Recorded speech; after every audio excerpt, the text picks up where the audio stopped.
We are officially on the White House enemies list. A lot of dirty tricks have been being played against us. At the bottom of this hour, I'm going to get into the financial news and what's happened on that front. Next hour, I'm going to go page by page over the Copenhagen Treaty, which openly states world government.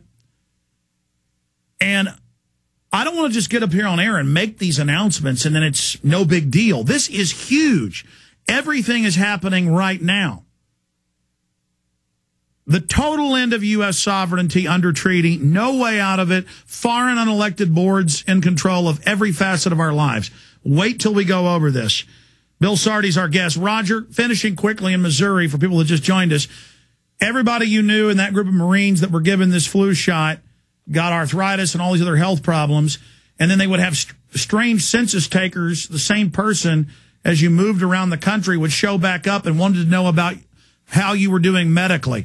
I've seen in other documents where they've done chemical, biological, radiological tests on the military, and they do track you that way, and they do those exact same things. Finish up. Forgot to mention that there was 350 Marines got that shot, including our colonel, and we was all deathly ill, and we was off work for Thanksgiving Friday. You know, Thanksgiving, Friday after, Saturday and Sunday, and then Monday, when we usually had about 15 guys on sick call, we had like 100. What do you think of this? What do you think? Oh, with the census, you know, the census coming around and trying to spot your homes and everything, it all come together to me. The second time the same census taker come to see me, I slammed the door in her face and like it scared my wife to death because, I mean, she was dressed different and had some different kind of makeup on and different things, but you could tell it was the same lady.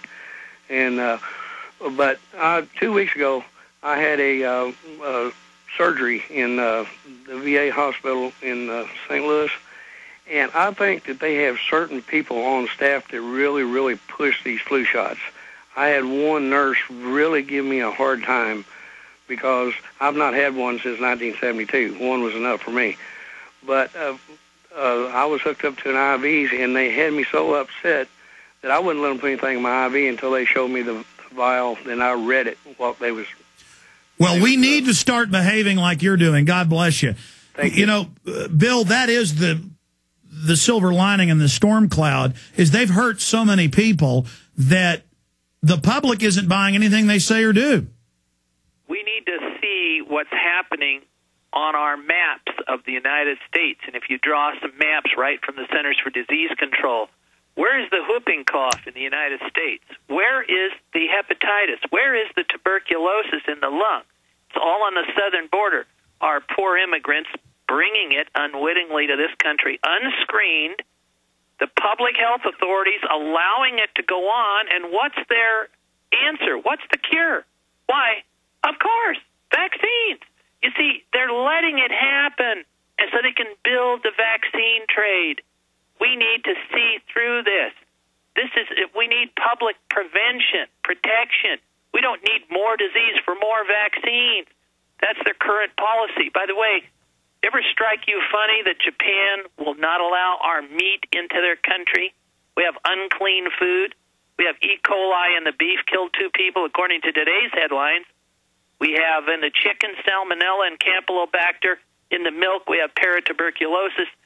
I mean, we have contaminated food. It is only because of the tremendous buy-off of American politicians by American business that this has allowed the Centers for Disease Control, U.S. Department of Agriculture, saying they know they have a problem. They've got water runoff from the animal farms with this bacteria getting into then the vegetables and fruit, and then we blame the little strawberries and things like that.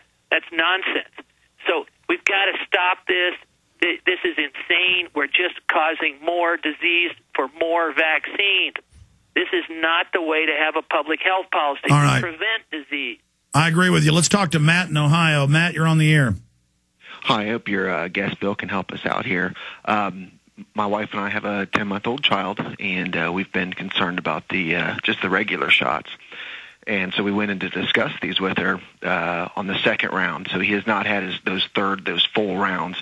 and we discussed, well, can we prolong those shots? Would that help? And I'd love to have the answer from your guest on that. But the final part of this story is that she starts talking down to us and basically saying all these medical terms, and you should listen to the CDC and all that. And then we kind of let it go for a second, and then finally she brings up, well, you need to have your son vaccinated for the flu and the N1H1.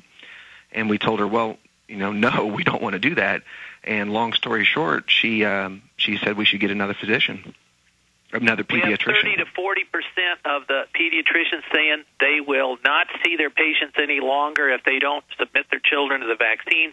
And that's good. They don't need your business. You can find plenty. Just Google in your area. But it's patient abandonment. They're not allowed to do this by law, and this is terrible, of course. But you don't want to go to them to begin with. There are a lot of physicians. You can find a lot of physicians that won't push it on you. Go ahead. The more we talk, Alex, the more people want to go back to the doctors and ask what they heard on the Alex Jones show. Is that true? From the doctor. The doctor is the purveyor. He's the person who's selling the vaccines. Do not go there. They've circled the wagons to protect the vaccine industry. It's what drives people to the pediatrician's office. Without the vaccine income, they haven't got any income. So understand how all this works. They know this. You cannot rely on people like this. If you were selling car batteries, would you trust the guy who told you need a new battery? Come on. Let's get real. Don't be so naive. It's important that you see through this. If you can just feel confident in some alternatives, give your children a vitamin D. Now, I have a little boy, 5 years old, with a temperature of 101.8 going up to 102.6. Well, that scares you until you give the vitamin D in. 15 minutes later, this child's at 98.8 temperature. So you need to see that in your own hands to see the Let me expand on this. One big thing that wakes parents up, most doctors and nurses will lie and say, no, there's no mercury, and then make them give you the insert and say it says mercury right there. That'll shut them up. But Bill, how do they get so many doctors and nurses to lie? Why do they think lying is good? It's their jobs. This is their income. They have to circle the wagons on this, and they've been asked to do that by the leaders in the pediatric area and so on, because if the vaccine thing falls, then they feel there'll be so much disease. And they create some pretty good data on that, but they don't see any alternative, and they don't see where they're driving humanity. Yeah, let's take another call. Tim in New York, you're on the air. Go ahead, Tim. Here's my story. This is a total case of eugenics in the works right now. My fiance was taken August 4th, 2008, real quick, under a mental health arrest by her family. And basically they threw her into a psych ward for 4 months. And as a side note, she's suffering from hypothyroidism, which hasn't been treated to this day. They've given her Risperol initially to create like a brain fog. When she finally got out, released from the psych ward, she was supposed to be released back into the community and hopefully to, live her life again. Instead, the court-appointed guardian went against the court order, and they threw her into a nursing home. And she's not allowed phone, she's not allowed visitors, she's not allowed flowers, she's not allowed mail. She has a radio frequency bracelet on her leg. She wants to get out of there. Nobody will help. Okay, but sir, we're doing flu today. Well, they're trying to shoot her up with these vaccines repeatedly right now, and they keep doing it, keep coming into her room and trying to offer her these flu shots and these tetanus shots. Yeah, and, listen, exactly. It is a medical tyranny, and the medical tyranny wants to set the precedent to do whatever they want to us when they want. Look at all these articles where they're injecting people's kids even when they say no. I mean, there needs to be criminal charges, doesn't there, Bill? That's a serious crime to do this to these children.